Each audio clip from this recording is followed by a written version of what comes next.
lugar, ponderar en forma muy positiva todas las intervenciones que hemos escuchado ahora y que vienen justamente de compañeros que pertenecen a esta base y que reflejan la solidez, sobre todo de conceptos y de estructura del mensaje que tienen todos los compañeros, y que demuestra que somos en el fondo un partido que combina bien aquellas recomendaciones que se hacen desde el mundo teórico de la política, cuando se habla de los partidos de cuadros o de los partidos de masas.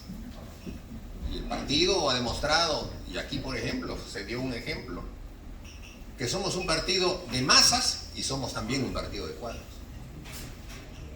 Los cuadros son los que conducen, los cuadros son los que llevan la voz, las masas son las que organizan, las masas son las que llevan la voz del partido político hacia la sociedad y construyen así una columna vertebral de pensamiento que los convierte después en un partido político que tiene incluso la posibilidad de regir los destinos de un país. Aquí se ha hecho recuento de la historia de la PRI. Y yo quiero siempre enfatizar justamente ese punto, porque tiene que ver de la forma en que nosotros hacemos la política y que en estos días en los que se ha estado hablando de la inscripción del partido, etc., ha entrado mucho en materia de lo que significa nuestra solidez como partido político. Muchos compañeros, quizá con la sencillez de poder entender las cosas, pensaban que la inscripción del partido era el nacimiento del partido. O sea, sin inscripción no existíamos, lo cual es un gravísimo error. Es cierto que tener el brevete es mejor para manejar un carro que no tenerlo, pero eso es cuando se trata de manejar un carro. Cuando se trata de llevar ideas, los partidos políticos cumplen un deber fundamental, que es el de la constitucionalidad y la defensa de la democracia en una sociedad en donde debe haber debate. Y para eso no se necesita un brevete, un permiso. Para eso simplemente se necesita estudiar y hablar. De manera, compañeros, que si nosotros, por ejemplo, vemos la historia del partido, que ahora se ha evocado de manera muy correcta por los compañeros que han hecho uso de la palabra, nos damos cuenta que el partido mucho más tiempo ha pasado fuera de la legalidad que en la legalidad. Incluso todos los casos en los que se han hablado de los grandes dirigentes del partido, aquellos que sacrificaron su vida, aquellos que estuvieron en el exilio, han sido cuando han habido dictaduras en nuestro país. Y esas dictaduras asolaron la historia del siglo XX de nuestra patria, determinando incluso que cada vez que el APRA estaba fuera del poder, era justamente porque había una dictadura en el Perú.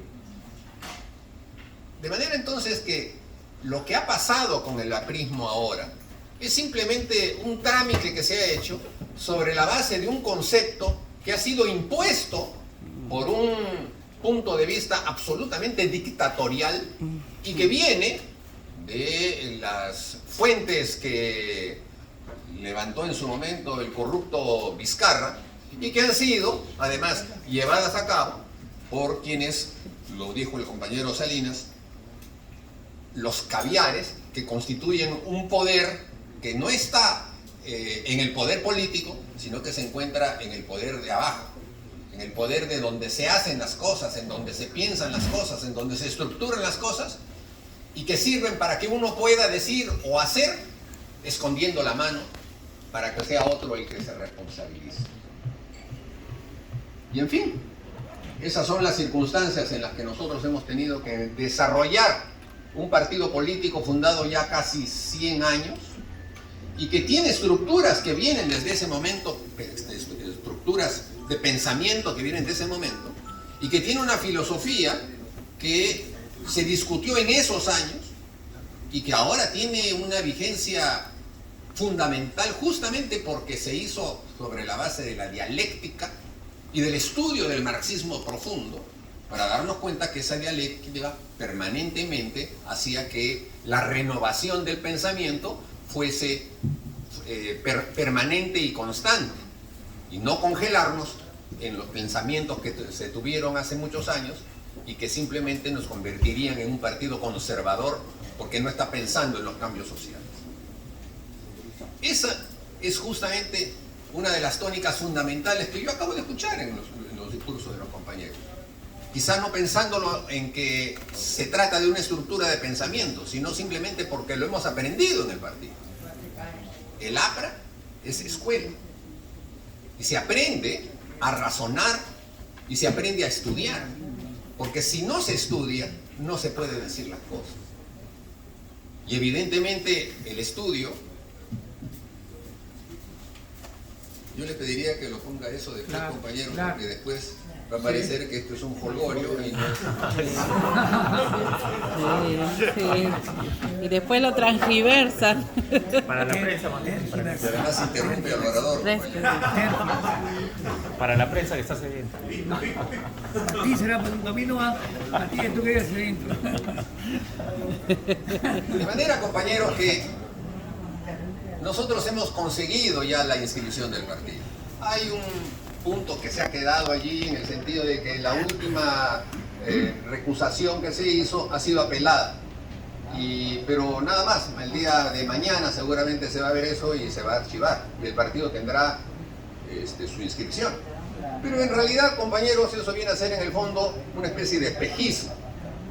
Los compañeros estarán muy contentos. Pero yo pregunto, ¿cuándo va a haber elecciones en el Perú? Ave María. Ese es el tema de fondo. Ese es el tema de fondo. El partido esté inscrito o no esté inscrito no es el tema de fondo. Porque el partido sigue existiendo, siempre existió. El partido además ha luchado siempre contra el Estado que no le dejaba actuar. Y ahí hemos estado. ¿Acaso nosotros le pedíamos permiso a Benavides, a Sánchez Cerro para poder actuar? No. El partido actuaba desde abajo. Y lo seguimos haciendo desde abajo. Y lo seguimos haciendo en las organizaciones sociales. Y buscamos que esas organizaciones sociales sean base de una democracia distinta. No a la democracia burguesa, sino a una democracia popular. A una democracia en donde los trabajadores sean la piedra angular del desarrollo de un país. Entonces, la discusión, compañeros, que yo entiendo es periodística, de que si el partido está inscrito o no está inscrito, a mí me parece que era de segundo nivel. Porque además, el solo pensar que la inscripción era una meta, nos aburguesaba. Porque había que esperar que salga el papel tal o el papel cual, para que el partido entre en acciones. Y eso realmente era nocivo para el partido. Pero en fin, esa ya es una etapa que ha pasado. Y todo esto ha pasado en una coyuntura política, yo diría inopinada y extremadamente rara y difícil de lo que está sucediendo en nuestro país. Y entonces es ahí en donde nosotros tenemos que insertarnos, en esa realidad que está subiendo en este momento en nuestro país. Tenemos una propensión a creer que las cosas se pueden explicar de manera simple, porque la prensa los necesita de esa manera, y entonces se tiene que resumir todo pensamiento o toda acción política en un titular. Pero la verdad es que las cosas son mucho más complicadas. Hemos tenido un proceso electoral que mal o bien terminó con un proceso permanente de contradicción de los resultados electorales. No quiero decir el fraude, porque yo creo que sí lo hubo, pero vamos a ponerlo en ese tipo de nivel. O sea, no se pudo determinar de manera absolutamente clara si realmente las actas las tenían o no las tenían, y si se ganó o no se ganó. ¿Por qué? Porque aquí en el Perú ya ha habido un proceso de búsqueda de una democracia falsa basada en los criterios dictatoriales de quien maneja el poder. Es decir, ha habido en el Perú gobiernos que se han entronizado como gobiernos democráticos, pero que en el fondo eran gobiernos plutocráticos que obedecían a los poderes fácticos que están encabezados justamente por esa casta o esa etnia a la que se hizo referencia aquí, que son los llamados caviares.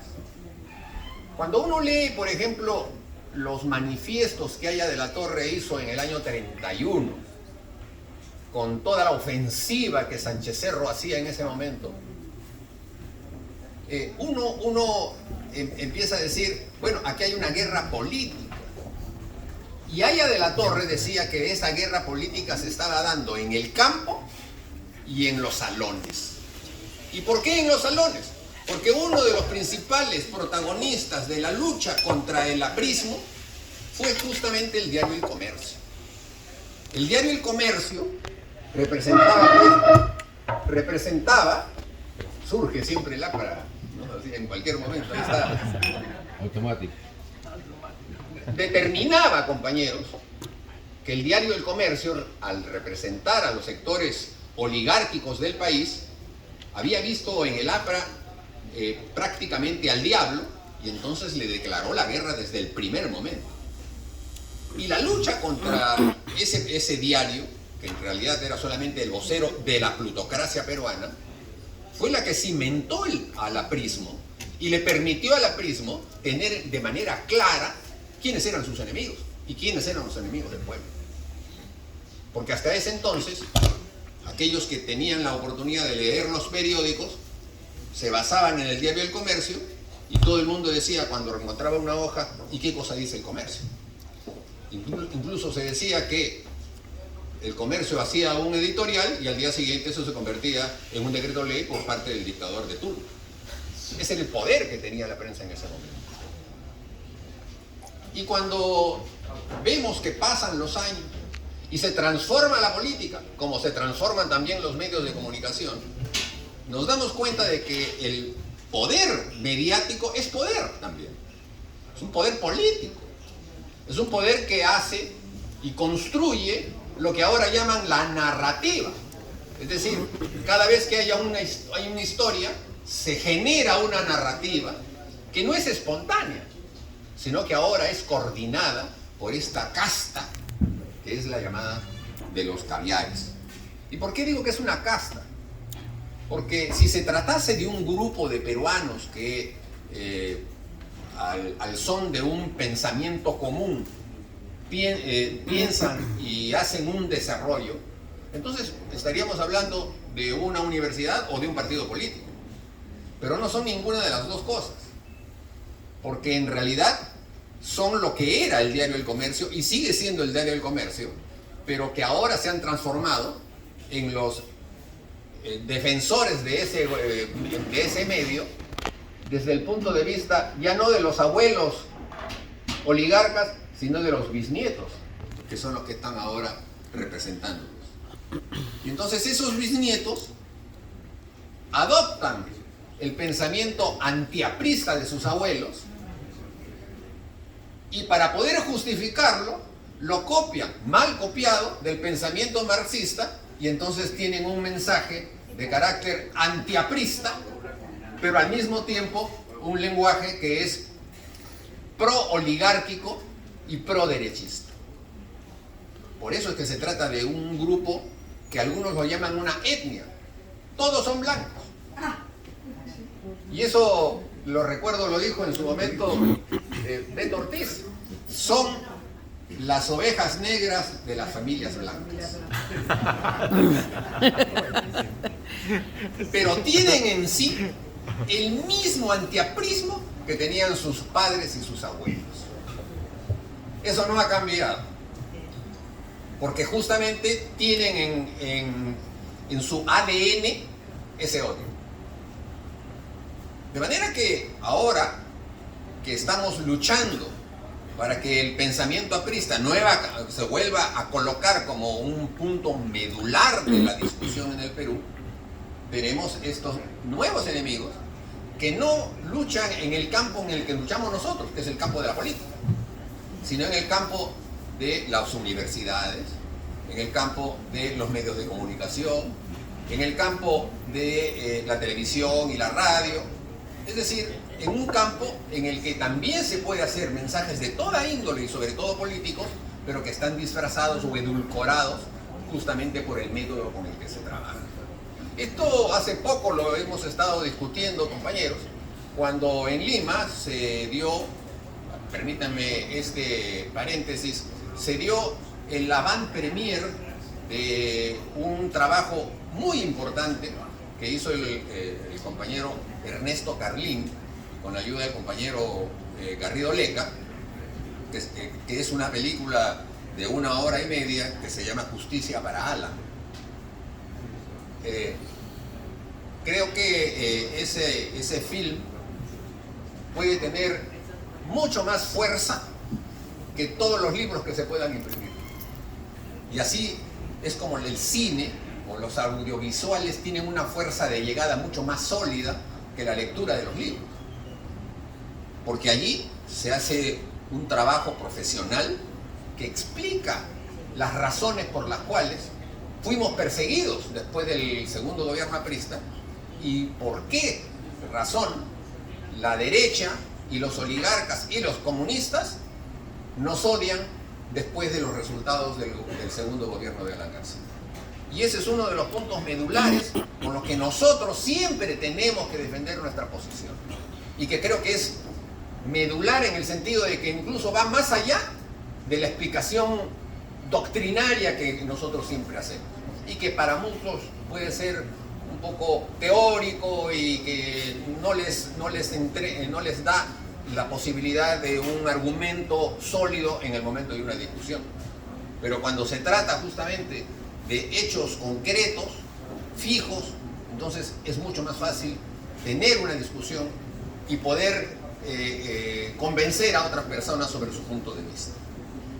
Entonces, compañeros, necesitamos que la forma en la que nosotros nos comunicamos vaya también a complementarse con lo que son todas las fórmulas modernas que existen en este momento y que son fácilmente manejadas por las nuevas generaciones y que determinan que en un segundo millones de personas pueden obtener un mensaje.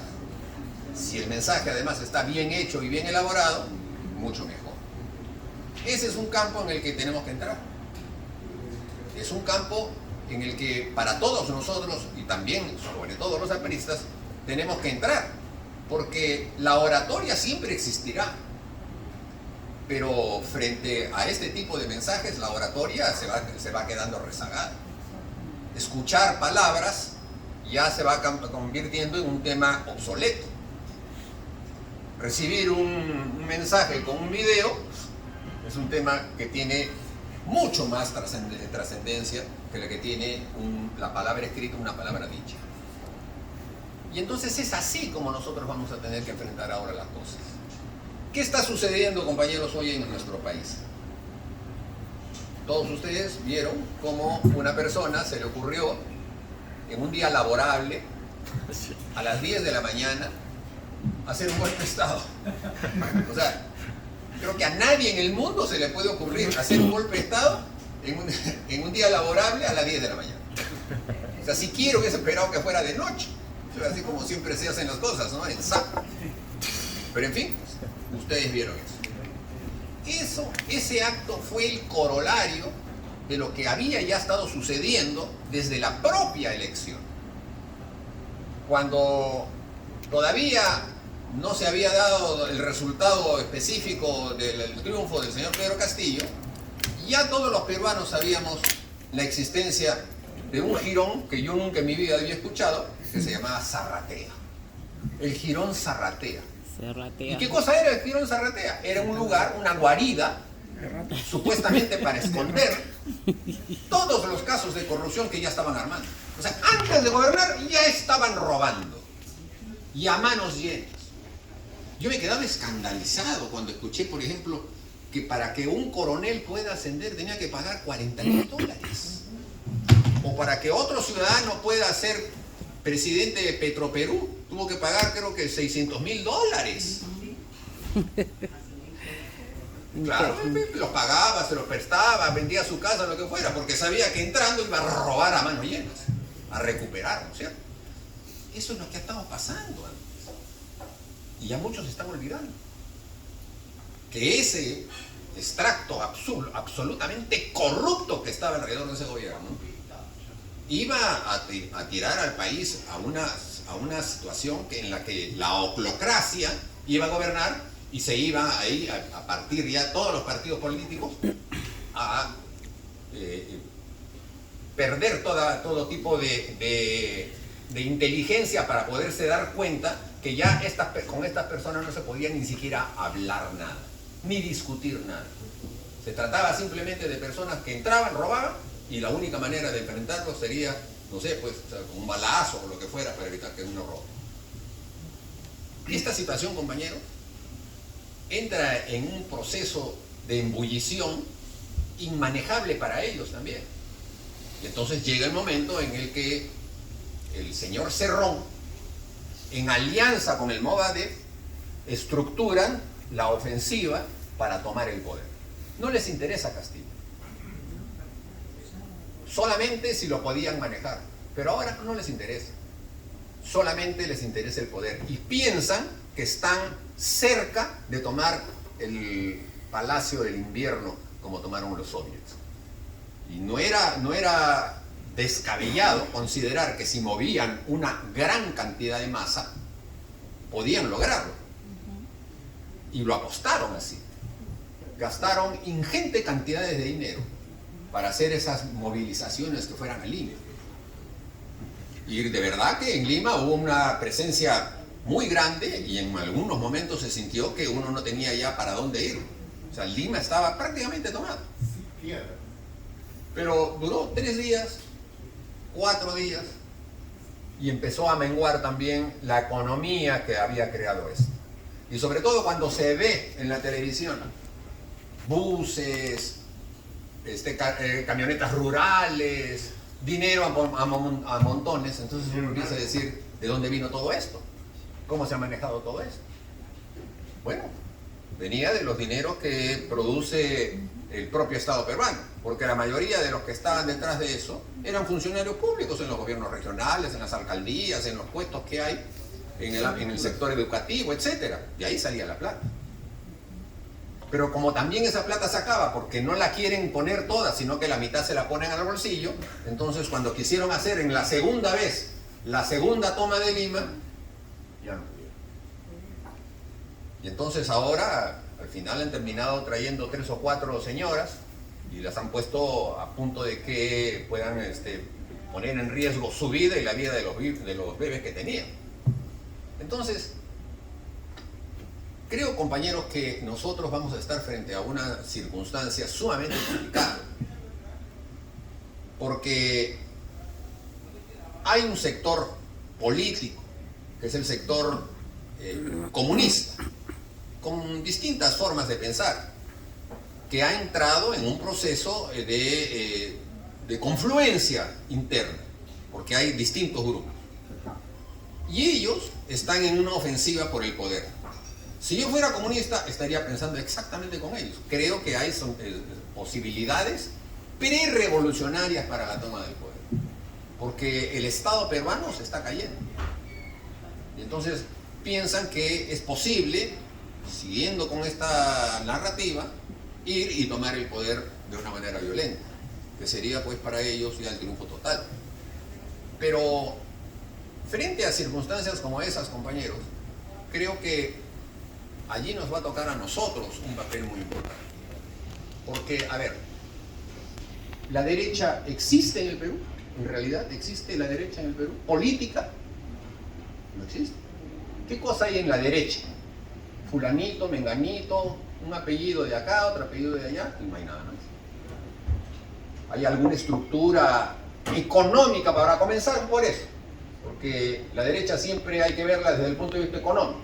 Hay, digamos, grupos económicos sólidos y firmes que están defendiendo el Estado de Derecho. No se ve. ¿Por qué no ha caído la economía del país? ¿Por la derecha? ¿Por el Banco Central de Reserva? o por la informalidad que tenemos en la economía del Perú? ¿Acaso no ha sido justamente esa informabilidad la que ha permitido que la economía continúe? ¿No es Gamarra la que ha seguido trabajando y justamente eso es lo que genera que haya intercambio de bienes y por lo tanto la economía siga funcionando, los restaurantes sigan abiertos, etcétera? Entonces, gracias a las posiciones de los informales es que el Perú se mantiene económicamente. Y eso es malo para hacer una revolución. Tú necesitas que para que haya una revolución haya miseria, ¿no? Porque eso es lo que el comunista sabe perfectamente, que tiene que pregonar miseria para poder trabajar en ese campo. Y eso no ha ocurrido. Pero la lucha política, compañero, esa sí va a seguir. Pero la pregunta es, buenamente, ¿puede la derecha tener capacidad argumental y al mismo tiempo de movilización política para frenar esa ofensiva e instaurar un gobierno democrático? No tienen ni líderes, ni cuadros, ni partidos. Ninguno de los que está ahí representa un partido político. Hay algunos que quieren ahora ser candidatos. Ya están con el chip de ser candidatos, de la desesperación de llegar, ¿no? Veo al señor Quiabra, por ejemplo. Es locuaz, habla. ¿Y a quién tiene atrás? No hay nadie. Pues síganme lo bueno, no hay nadie. Entonces, estamos llenos de aventureros que quieren chapar lo que puedan. Van solitos y se ponen su propaganda o hablan bonito, ¿no? Sí, la solución es esta, la solución es la otra, van a la televisión y no son nada. Incluso los que han sido candidatos están fuera de juego. Por ejemplo, el señor López Aliaga ya está trabajando de alcalde de Lima y eso es un tema distinto. Porque los alcaldes, si bien es cierto, se eligen en elecciones que son políticas, en el fondo, una vez que tienen el cargo, no pueden hacer nada de política, pues tienen que parchar las veredas, poner los árboles, ese tipo de cosas. Es un trabajo netamente vecinal. Entonces está fuera ese señor. Y los que están en el Congreso, no vemos, la verdad, que haya uno que otro que puedan opinar en la televisión, pero no tienen ninguna fuerza, no representan a nadie. Ni siquiera el Partido Popular Cristiano o Acción Popular pueden ser considerados ya como partidos sólidos.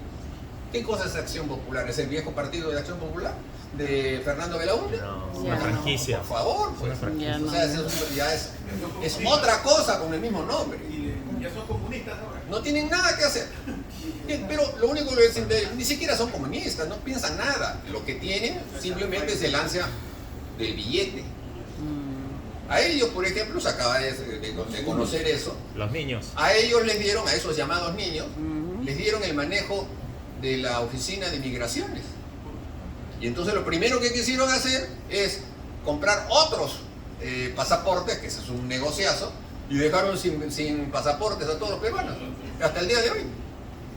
Al momento en que yo me embarqué en Lima para venir acá, Migraciones tenía una cola de 15.000 personas, estoy exagerando, pero estaba todo lleno para salir, no para entrar. ¿Por qué? Porque es un desastre. Tienen ahí todas las máquinas que han comprado, ninguna funciona. Todo se hace manual. Entonces, esos partidos no existen, no van. ¿A quién le toca? Solamente a nosotros. Somos el único partido político democrático que hace estructura de cuadros políticos, que hace asambleas como esta, que hace pensamiento, que obliga a leer, a estudiar. Los demás partidos no hacen eso. Nosotros sí, porque lo hacemos para prepararnos para el momento de la acción. Pueden pasar muchos años en los que no hay acción, pero llegará el momento de la acción y ahí los apristas estarán listos. A eso tenemos que apuntar en este momento, a prepararnos para ser el partido que reestructure el Estado peruano y en su momento sea el partido que corrija todos los problemas que hay en estos momentos en nuestro país y que levantando las ideas de la justicia social de Haya de la Torre gane las elecciones, sean en el 23, en el 24, en el 26 o cuando sea, pero que sea un partido como el nuestro, que gobierne todo el país.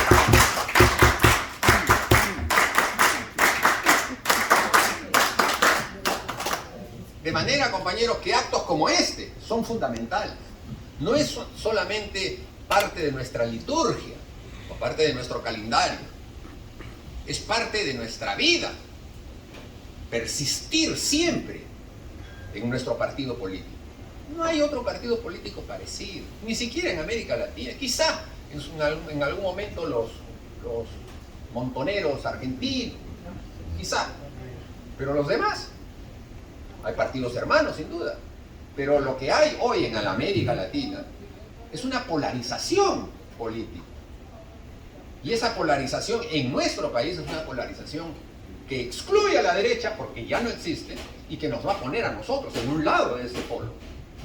Y vamos a tener nosotros, como lo hemos hecho en otras oportunidades, que enfrentar con nuestros pensamientos democráticos lo que va a querer el comunismo para imponer en nuestro país.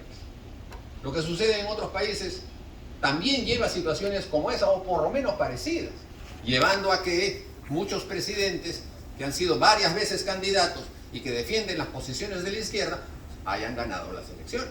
Pero ya los vemos que cuando están en el poder no logran hacer lo que realmente deberían hacer y están empezando a deteriorar la vida política de sus países, muchos de ellos sólidos, como el caso de Colombia, como el caso de Argentina, que siempre hemos conocido que Colombia, Argentina son países importantes, con clases políticas sólidas, con universidades de primer nivel, etc. Pero ahora, ¿qué puede decir eso de la señora Cristina Fernández, ¿no? O del señor presidente de Bolivia?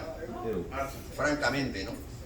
Entonces, la verdad, compañeros, es que estamos en un proceso en el que si nosotros tomamos de manera clara la circunstancia que se nos va a venir y la aprendemos a hacer de una manera clara y definitiva, nos vamos a colocar en un punto fundamental de la historia, no solamente la peruana, sino la latinoamericana, porque vamos a demostrar en el terreno político, que es también el terreno de las calles, que nosotros podemos derrotar a las posiciones que son autoritarias, de derecha o de izquierda, pero que son las autoritarias y que no creen en la democracia.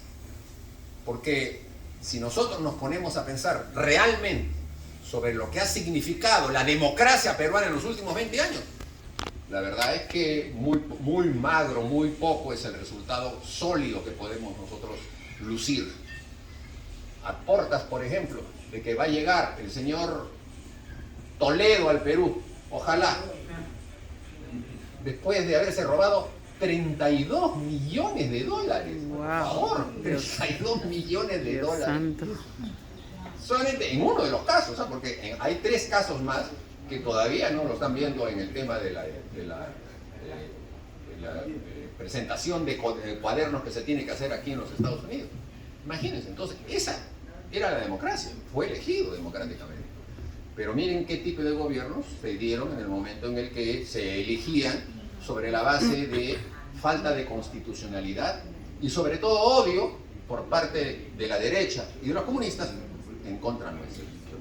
Pero quedará siempre de una manera absolutamente incólume que esa democracia que se recuperó a la caída de Fujimori dio en el momento fundamental del año 2006 al año 2011 el mejor gobierno de la historia del Perú. El mejor gobierno de la historia del Perú. Allí sí tenemos que ser absolutamente claros, precisos y firmes. Nunca en la historia del Perú ha habido un gobierno como el del año 2006 al año 2011 manejado por Alan García. Y solamente hay muchos, sin duda, datos que lo prueban, pero solamente uno para mí es el fundamental, el más claro, el más preciso. Todos nosotros hemos crecido en la historia de nuestra patria sabiendo que el Perú era un país pobre y que la gran mayoría de los peruanos vivía debajo del índice de pobreza. Siempre lo hemos sabido. Y no hay ninguna etapa de la historia del Perú en donde la clase media o las clases acomodadas hayan sido más que los pobres. Siempre ha sido al revés. Los pobres siempre han sido mayoría en el Perú. Cuando nosotros entramos al poder con Alan García en el año 2006, el Perú tenía 53% de los peruanos debajo de la línea de pobreza. 53%. Venía de 60%. Cuando nosotros dejamos el gobierno a fines del año 2011, esa cifra bajó de los 53% que estaba a 27%. Nunca en la historia del Perú ha habido un cambio revolucionario como ese. Porque ese sí es un cambio revolucionario. No es un cambio de estructuras, no es una estatización de un banco. No, bueno, no es eso. Es la modificación de la estructura mental de vida de los peruanos. En el sentido de que a partir de ese momento tenían acceso a trabajo. Con ese trabajo alimentaban a sus hijos. Con eso sus hijos aprendían en los colegios. Los colegios además estaban en manos de profesores que eran permanentemente evaluados y que además pugnaban en sacarse buenas notas para poder llegar al colegio Presidente de la República, que era un colegio elite para aquellos que tenían mayores capacidades. Todo eso se hizo. Y claro, nuestros enemigos, porque existen, minimizan eso, jamás hablan de eso. No, los precios de los minerales, mentira. Porque Toledo también tuvo minerales que habían subido de precio, pero no bajó ni un punto. Nunca bajó. ¿Por qué? Porque toda la plata se la tiraron. El único momento en el que el dinero que se producía en nuestro país como consecuencia de la confianza económica y que se tradujo en desarrollo fue el gobierno de Alan García de Lacra. Eso está absolutamente claro y son las cifras las que mandan, no las palabras. Y nosotros tenemos que estudiar eso bien, compañeros, porque es el mejor argumento. Los demás argumentos son teóricos, son buenos, pero no convencen tanto como las realidades. Las realidades son, en este caso, absolutamente sólidas. Lo único que necesitamos es tener un resumen estadístico y con eso no hay manera de que alguien pueda rebatirlo. Podrán buscar argumentos, pero serán ridículos. Entonces, la más grande contribución que el APRA ha hecho en estructura de pensamiento político, más en realización política, ha sido el gobierno de Alan García, del año 2006 al año 2011. Eso no lo puede negar absolutamente nadie. Y por eso fue que lo persiguieron, por eso fue que lo calumniaron, por eso fue que lo llevaron a la situación en la que llegó. Porque ahora, yo sigo siempre preguntando, hay un manejo, hay una forma absolutamente, a mí me parece, maquiavélica de manejar el derecho y los procedimientos penales, en decirle a una persona, tú eres culpable, pero si tú echas a fulano, te vas a tu casa. Entonces, claro, el culpable dice lo que quiera, ¿no es cierto? Y entonces se permiten crear un universo de delincuencia para mancillar a Alan García, cuando ya no estaba vivo. Y entonces la pregunta es, ¿qué cosa dijeron todos estos juececitos y fiscalitos de lo que significaba Alan García? No, que cobró dineros que venían de la caja 2, entonces tenía que estar preso. Y la pregunta es, ¿quién es el que supuestamente dio la plata? Dicen que Odebrecht, ¿no? Dicen. La pregunta que yo hago ahora, ¿por qué no han ido y le han preguntado a Odebrecht si es verdad o no? Esa pregunta nunca la han hecho. Han ido varias veces a Brasil a pasear, seguramente a buscar escuela de zambas o qué sé yo, pero no han ido a preguntarle al señor Barata, oiga señor Barata, hay un sujeto que dice que Alan García recibía loncheras con dinero en efectivo. ¿Es verdad o no es verdad? Nadie le ha preguntado, nunca. Yo no digo que sea un juez. Los periodistas, ¿dónde están los caviares a ver, que les gustan a ver? ¿Por qué no van y lo agarran en la calle al señor Barata y le hacen la pregunta? Bueno, la pregunta se la hizo Erasmo Reina, el abogado de Alan. ¿Y qué dijo? nunca le di nada, nunca me pidió nada. Pero no, eso no vale porque no lo está diciendo en un juicio, que no sé cuándo y no sé qué. Nosotros tenemos que defender esos puntos de vista, compañeros, porque no podemos dejar que la mejor obra que se ha hecho en la política peruana, que es el gobierno de Alan García, la pretendan manchar con ese tipo de mentiras. Porque con eso justamente están tratando de arrinconarnos y de que nosotros sigamos siempre con posiciones vergonzantes a la política. No lo podemos permitir, pues. Esos son los caviares. Eso es justamente lo que hacemos. Por eso es importante que nuestro trabajo no sea solamente un trabajo en el partido. Siempre hemos tenido la cultura, compañeros, y la verdad que yo no me quejo, porque si no fuera de esa manera el APRA, probablemente hubiésemos hasta desaparecido, pero nuestra cultura era juntarnos en locales partidarios. Siempre se decía, no, ese compañero no viene al partido, ¿no? Ya está, no vienes al partido, no eres aprista. Pero en realidad, ir al partido es como para ir a la misa una vez por semana, pero no todos los días. ¿Por qué? Porque uno tiene que estar en la sociedad. Y uno tiene que trabajar en la sociedad. Y va a misa un día a la semana. Y entonces, tenemos que trabajar en el tema mediático. Tenemos que trabajar en el tema intelectual de las universidades. Tenemos que trabajar en la televisión, prensa, porque allí es donde se desarrolla el pensamiento en estos momentos. Y reitero, utilizar las nuevas redes que existen de comunicación para polemizar allí. Allí es donde hay mucho mayor capacidad de polemizar con alguien que la que se podría tener en el propio Congreso. El Congreso es un cenáculo, pero cuando uno hace debates en estos lugares, en estas plataformas, son millones de personas las que pueden ver. Si uno va con argumentos sólidos, no hay manera de rebatir. De manera que estos son solamente algunas pinceladas, compañeros, al borde de lo que significa nuestra inscripción y nuestra presencia. Tenemos que prepararnos para la lucha política. Va a venir la lucha política. Y aquí en los Estados Unidos también, porque aquí la prensa, los ciudadanos, los políticos, también se preocupan muchas veces de América Latina, aunque no sean ellos latinoamericanos, pero hay mucha pregunta, ¿no? Cuando ha habido todas estas circunstancias, estoy seguro que a todos los peruanos les han estado preguntando, oye, ¿qué ha pasado en el Perú? ¿Cómo es? ¿No? Entonces uno necesita información, pero no solamente para poder conversarla en un cenáculo, sino para difundirla. Eso es fundamental. De manera, compañeros, que yo les agradezco mucho por haber escuchado mis palabras y las de los compañeros que me han antecedido, y que recordemos a Aya de la Torre siempre como un punto fundamental de nuestras vidas. Yo conocí a Aya de la Torre el año 72, cuando ingresé a la universidad, y fui pensando en encontrar un libro que me diera más luces sobre la revolución de Trujillo de 1932, que aquí ha evocado el compañero de Barranco.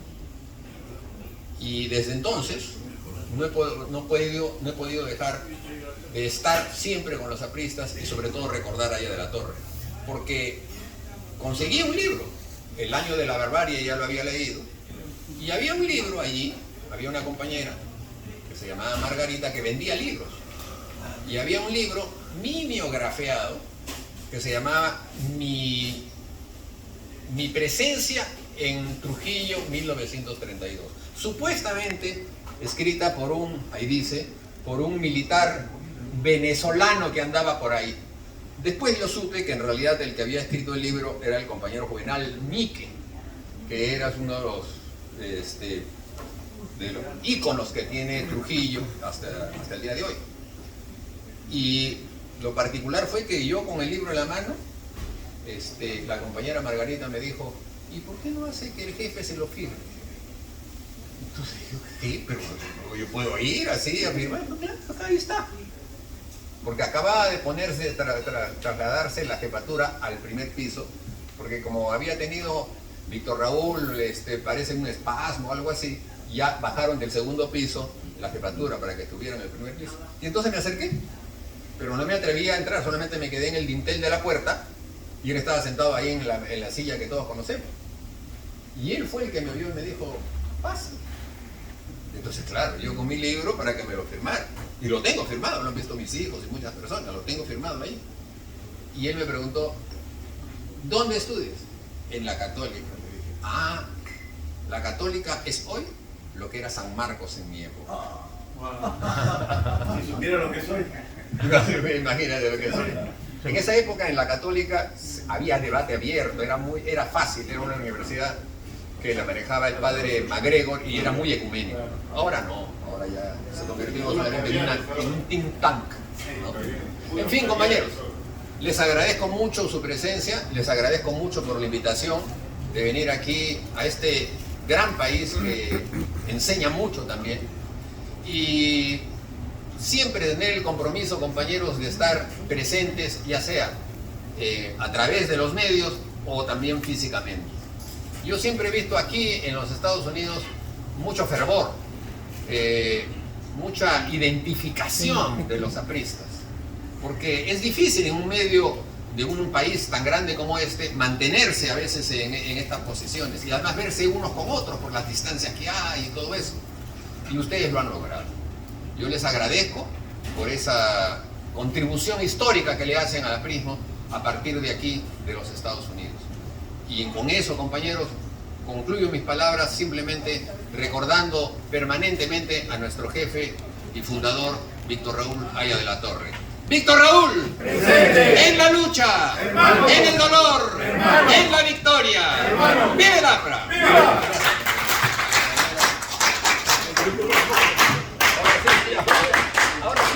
Ahora sí. Compañeros y compañeras, les voy a pedir un favor. Volvamos a dar un fuerte aplauso a nuestro compañero Mauricio Müller. ¡Bravo! Compañeros, por favor, los invito